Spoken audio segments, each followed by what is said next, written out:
La Ouija, de curioso juego de salón a ser el tablero de espíritus más temido de la historia.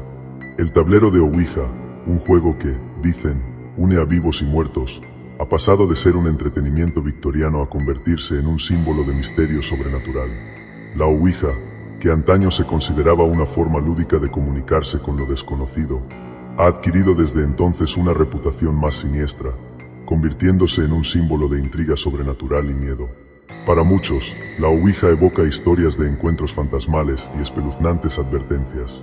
Sin embargo, hace más de un siglo no era más que un juego de salón que ofrecía entretenimiento desenfadado en los hogares victorianos. Presentado por primera vez en 1890 por la Kennard Novelty Company como un maravilloso tablero parlante, el sencillo trozo de cartón está marcado con letras, números y las palabras sí, no y adiós. Los jugadores colocan sus dedos sobre un puntero triangular, que parece moverse por sí solo para deletrear mensajes en respuesta a sus preguntas. Por inocente que pueda parecer su diseño, el papel de la Ouija en la sociedad ha tomado un cariz más oscuro. En los últimos 130 años, ha pasado de ser un pasatiempo estrafalario a un símbolo de misterio sobrenatural, convirtiéndose en un icono cultural y una fuente de fascinación. Relacionado, el último número de Harry Houdini, su exitoso fallido regreso espiritual. El nacimiento de la Ouija. Las raíces del tablero de espíritus se remontan a la década de 1840, cuando el movimiento espiritista moderno se afianzó y se convirtió en una moda cultural. En esa época, se puso de moda celebrar reuniones espirituales con médiums psíquicos, sesiones de espiritismo, lecturas de cartas del tarot y, por supuesto, tableros parlantes, explica Stephanie McGeer, conservadora del Mally Brown House Museum, un museo de la época victoriana en Denver, Colorado, Estados Unidos, y antiguo hogar de Margaret Mally Brown, superviviente del Titanic. Ahora tienen una connotación 180 grados distinta de la que Margaret tenía de la Ouija en su época, afirma McGeer. Incluso más que conectar con seres queridos muertos, era también el misterio de: puedo conectar con algo desconocido, y puedo saber lo que me depara el futuro, añade. Más allá del entretenimiento, las tablas parlantes ofrecían consuelo en tiempos de pérdida e incertidumbre. En la América posterior a la Guerra Civil, cuando la mayoría de las familias sufrían con frecuencia la pérdida repentina de seres queridos, comunicarse con los muertos era una forma normal, incluso necesaria, de sobrellevar el dolor. Hoy en día, estamos muy alejados de la muerte, afirma Robert Murch, historiador y coleccionista de la Ouija. Vivimos mucho más, estamos más sanos, ni siquiera queremos parecer viejos. Hacemos todo lo que podemos para alejar a la muerte. Y cuando haces eso, empiezas a sentirte incómodo con ella, dice. En la década de 1890, los tableros espirituales proporcionaban refugio emocional a la gente, dice Murch. Se convirtieron en respuestas para cosas que no tenían respuesta. Te permiten hablar de algo y experimentar algo que no se puede experimentar. Sin embargo, este contexto histórico puede ser difícil de apreciar desde una perspectiva moderna, dice John Kozik, propietario del Museo del Tablero de Brujas de Salem, Massachusetts, y miembro fundador de la Sociedad Histórica del Tablero Parlante. La gente de hoy intenta ver la historia con los ojos de hoy. Como la gente ve la muerte de otra manera, ve la Ouija de otra manera, dice. A principios del siglo XX, la Ouija mantuvo un idilio absoluto con el público. El espiritismo experimentó un resurgimiento masivo tras la Primera Guerra Mundial y la devastadora endemia de gripe de 1918. En la década de 1920 abundaron las canciones de amor dedicadas al tablero místico y se convirtió en un juego muy apreciado para las citas, ya que ofrecía a las parejas una forma romántica de sentarse cerca el uno del otro y plantearse preguntas coquetas. Norman Rockwell, famoso por sus pinturas de la idealista vida americana, incluso representó a una joven pareja en una portada de 1920 del Saturday Evening Post sentados rodilla con rodilla, con un tablero de Ouija en el regazo y las puntas de los dedos tocándose. ¿Un portal para fuerzas demoníacas? A lo largo de las décadas, las representaciones de la Ouija pasaron de ser desenfadadas y románticas a centrarse cada vez más en fantasmas y crímenes reales. A finales de los 60, la imagen del tablero dio un giro dramático, influida por sucesos como los asesinatos de Manson y el auge de la Iglesia de Satán. El momento crucial llegó en 1973 con el estreno de El Exorcista.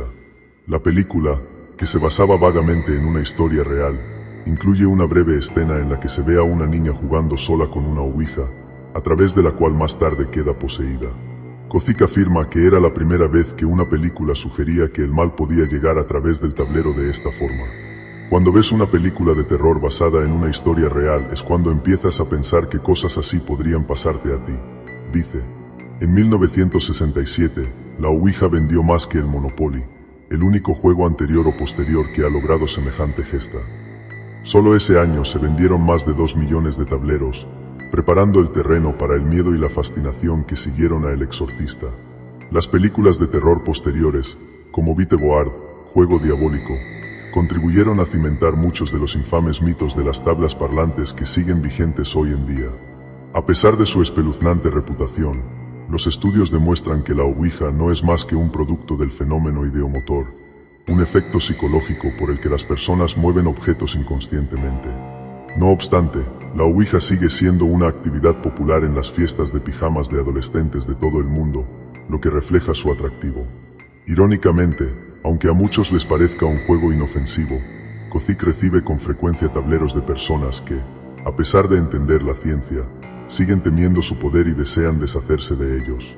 Corría el año 1998 en un pequeño pueblo llamado San Eusebio, ubicado entre montañas y envuelto en un eterno aire de misterio. A pesar de su apariencia tranquila, sus habitantes compartían susurros de extraños sucesos que parecían remontarse a generaciones. Entre ellos destacaba una leyenda, la ouija maldita que había desatado un infierno décadas atrás y había desaparecido misteriosamente. Decían que quien jugara con ella no solo invocaría espíritus, sino también abriría una puerta hacia algo mucho más oscuro. Una noche, en la casa de los hermanos Víctor y Sofía, un grupo de amigos decidió desempolvar la mítica tabla que había aparecido en el desván de su abuela, escondida entre viejas reliquias. Éramos 5 en total, los 2 hermanos, su primo José, mi mejor amiga Carla y yo, Valeria. Nadie creía realmente en las historias. Para nosotros era una excusa para pasar la noche juntos, divertidos y un poco asustados. Carla, siempre la escéptica, dijo mientras encendía las velas, si los espíritus existen, les tengo unas cuantas preguntas pendientes. El salón estaba oscuro, iluminado solo por las velas que colocamos alrededor de la tabla. Los muebles antiguos parecían susurrar secretos mientras nos sentábamos en círculo. El ambiente, aunque cargado de risas nerviosas, tenía algo más, algo que no podía explicar. Víctor colocó el puntero en el centro de la ouija y, con una sonrisa de medio lado, dijo, que empiece el juego. Al principio, todo parecía una broma. Víctor preguntó si había alguien presente, y el puntero se movió lentamente hacia él, sí. Todos pensamos que alguien estaba empujándolo. Luego Carla preguntó, ¿quién eres? Las letras se movieron para deletrear un nombre, Ana. Mi corazón latió más rápido cuando Sofía, con la voz temblorosa, preguntó, ¿qué quieres? La respuesta nos heló a todos, ayuda. Tratamos de reírnos de lo que acababa de suceder, pero no podíamos ignorar el escalofrío colectivo. Decidimos continuar. José, que había estado callado hasta ese momento, preguntó, ¿qué te pasó? Las respuestas llegaron lentamente, pero formaron una historia espeluznante. Ana, según la ouija, había sido una niña que vivió en esa misma casa hace casi un siglo. Decía que había muerto atrapada en un incendio provocado por su madre, quien practicaba algo llamado magia negra. Las velas comenzaron a parpadear, y un viento helado recorrió el salón, a pesar de que todas las ventanas estaban cerradas. Carla, ahora mucho más seria, sugirió terminar el juego.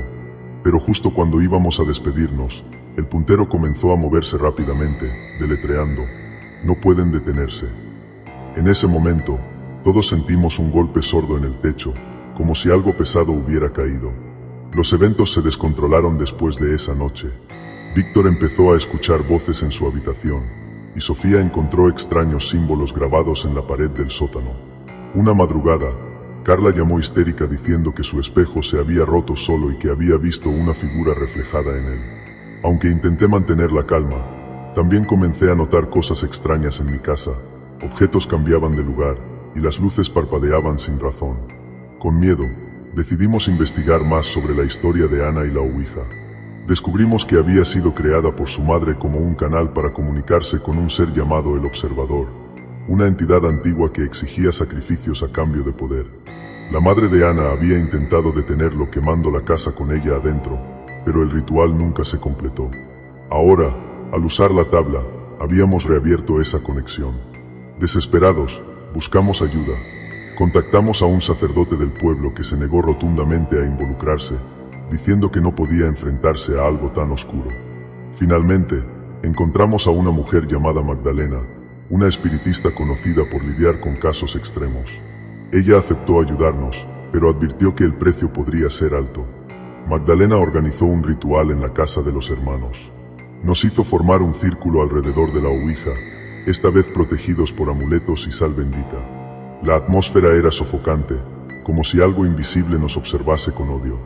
Cuando comenzó a invocar a Ana, las velas se apagaron al unísono, y un grito desgarrador llenó el aire. La tabla comenzó a moverse sola, con una violencia que nunca habíamos visto. Ana se manifestó, suplicando ayuda para liberarse, pero también advirtió que el observador estaba cerca. De repente, una fuerza invisible lanzó a Magdalena contra la pared. Ella, sangrando pero determinada, gritó: «No pueden ceder, mantengan el círculo cerrado». El caos duró lo que parecieron horas. Las paredes parecían cobrar vida, y sombras danzaban alrededor de nosotros. Finalmente, Magdalena logró sellar la conexión con un último cántico, pero no antes de advertirnos que nunca debíamos volver a tocar esa tabla. «Esto no ha terminado», dijo antes de irse, dejando una sensación de inquietud permanente. Aunque el ritual parecía haber funcionado, todos quedamos marcados. Víctor se mudó lejos, incapaz de soportar los recuerdos. Sofía entró en terapia para lidiar con las pesadillas recurrentes. Carla y yo prometimos nunca volver a jugar con algo que no entendemos. La tabla fue enterrada en un bosque cercano, pero a veces me pregunto si realmente logramos deshacernos de ella. Han pasado años desde aquella noche, pero aún siento que algo nos observa, esperando pacientemente. Tal vez el observador nunca se fue realmente.